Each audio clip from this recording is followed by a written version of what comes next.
I'm going to bring in Ben Shapiro to talk more about this. Ben, good morning. Welcome back to our program here. Here's one of the pieces in the Wall Street Journal today. The message of Canada's trucker protests. Here's the line. The lesson for the COVID-19 police is that when you've lost even Canadians, arguably the most law-abiding people on the planet, you've lost the political plot. Let's start there, Ben. No, it's absolutely true. I mean, the fact is that these oracles at Delphi have decided what we are all supposed to do for 2 years now, and they lied, and they said it was about the data. It was never about the data. It was about control and about the sense that they could control things, and they can't. I mean, it's been amazing to watch as elite institution after elite institution completely destroys itself on the basis of the notion that they are able to control all of the extraneous events of life, and then reality clocks them in the face. And the people of Canada are tired of this. The polls show in September, after the last election cycle, that the vast majority of Canadians want Justin Trudeau to go. Whether we're talking about people from the left to the right, they just don't like Trudeau. And there's a reason for that. It's because you have a bunch of authoritarians over there who have decided that they are going to set standards that defy science and defy reason. And Justin Trudeau had ample warning that this convoy was going to be coming his way because they've been planning it for a while. They've been talking about it. He could have nipped it in the bud, gone to meet with them, done something. But instead, Ben, what do you think about him basically saying that they resemble Nazis and Confederate soldiers?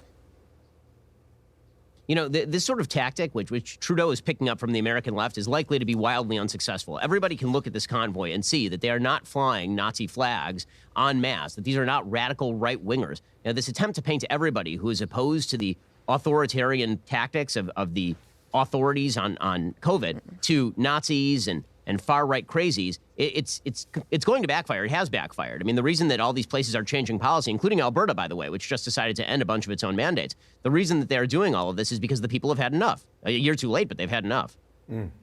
Ben, Stacey Abrams, another picture popped up yesterday afternoon. She went on CNN last night and apologized.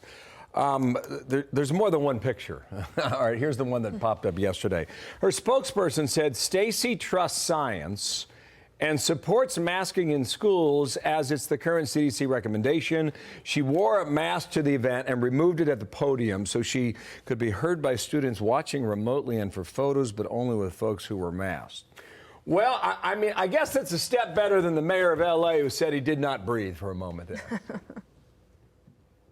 Yeah, I mean, this is one of the things that I think citizens all over the country and, frankly, across the world are just enraged with, which is this idea that the rules don't apply to the specials. And Stacey Abrams is one of these. I mean, that photo of her sitting in front of an entire classroom, 50 kids, all masked, and she's sitting there grinning wide, that's going to be on every campaign ad run by whoever the Republican nominee is in Georgia, all the way until the election day, and it should be, because it's ridiculous hypocrisy, it's absurd, and everybody knows it. It's interesting that you'd think that she would have better political instincts than that, because she's a talented politician, and that one is just a big swing and a miss there. Wanted to also ask you about the fact that these governors are moving much faster than President Biden. I think the polling data must have been quite something to make them want to get ahead of him on this. But again, I just want to get your take on the politics of it as President Biden watches a lot of his friends and supporters decide to move on without him.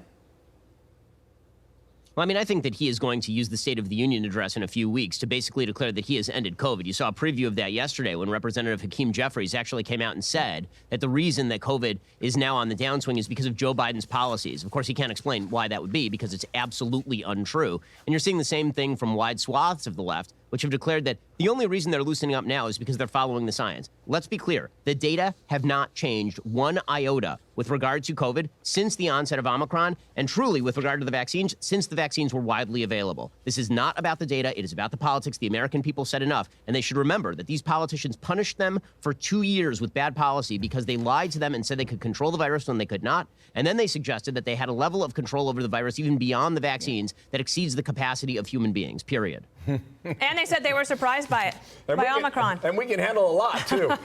Ben, thank you. Nice to see you. Ben, come back, okay?